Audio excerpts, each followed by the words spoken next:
dan kawai na tsaya kan ra'ayina shikenan za a je a nemo abubuwan da ba kai a ciki da a zo a ce wai na laifuka. Yau ina tare da ku, inda a ce zan kuma APC yanzu nan da duk abin da za a manta da su za a wanke su, ma wani ma biki za a yi ma na tarwona. To abin da akwai hankali a ciki, to rashin gaskiyar da muke ciki kenan a Zamfara. To abubuwan da suka rubuta gashi nan dai wasu ma bun gane ba, don gaskiya ba tsari ba kai cikin al'amuran nasu, dama komai a burkice suke yi don rashin gaskiya aka sa ciki. So akan haka ni kuma na riga na magana, abu ne mai sauki wadda da zan zo a minti kaɗan zan iya bayani kan duk abin da suka ce laifukan da na yi, amma dai ba zan ma ke kaina a wani wurin ba, dan kotu ta kara ce bai kamata ma a yi ba, to don ma zan zo an ansa su.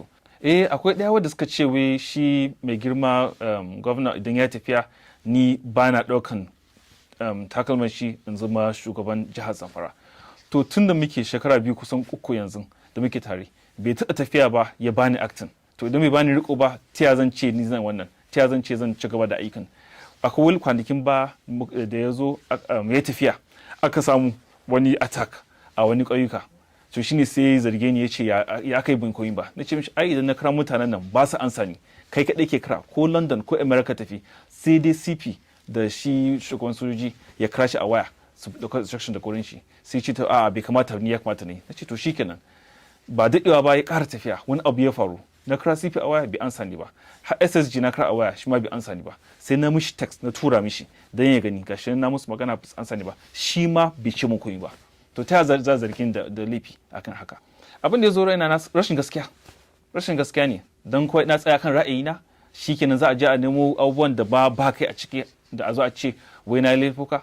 Yau ina tare da ku, inda a ce zan kuma APC yanzu nan da duk abin da za a manta da su za a wanke su, ma wani ma biki za a yi ma na tarwona. To abin da akwai hankali a ciki, to rashin gaskiyar da muke ciki kenan a Zamfara. Mu matsalar mu ya fice fiye da yadda mutane ke tunani. Akwai matsala kwarai, jahilci da rashin ilimi da rashin makaranta duk su ne shugabannin da muke ciki tare da su. Muna fata wata rana Allah ya wanke su gaba daya mu samu ci gaba a jihar namu. Abu mai sauki ne. Ai komai ana yi akan tsari akan gaskiya. A constitution ta bada yadda ake tsige mataimakin gwamna ko gwamna shi kan shi. To tun daga farko ya kamata a bani service personally, that's a bani hannu da hannu. Ba bani ba, sun je sun kema SSG shi ya rubuta mu ya bani. To tun daga farko an karya doka. Me amfani ma ka zo ka ci gaba da bin abin da za su yi. Kuma gashi akwai status quo. Status quo ɗin tun 19th July 2021 aka establish shi aka sa shi. To ya za a yi akwai court order cewa a tsaya. Kuma mutane ne wadda suka benefitin daga court order. Ma'ana mu ba mu guci zaɓe ba 2019. Amma dan APC ba sai abin da kamata ba, kotu ta ce mu hau. To yanzu mun ji daɗin court order mu hau. To yau court order ta bada cewa a dakata. Amma mu ne wa munafikan da ba za mu tsaya mu ji ba, dan ba ta sutu namu ba, dan ba a ne zuwa gare mu ba. Wannan duk yana alamun jahilci. To dan mai san an sa wannan kiran. To yanzu ya zaka ce kotu ta bada order ka ce kai baka isa ba, kotu ba ta bada order ba. To inda haka ne ai order da aka bada aka saka kujera da ba kawo ba kenan. Kwarai da gaske da Abdulaziz Yari kuma governor za su yi a shi bai da kotu ba, shi ma yaron shi ya ci, shi ma ya hau senator.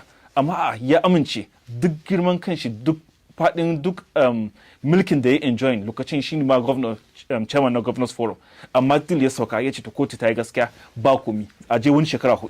To yanzu kuma a zo a samu dan majalisa da speaker a zo a ce ga abin da aka ce ku yi kuma ku ce ku ko a matsayin wa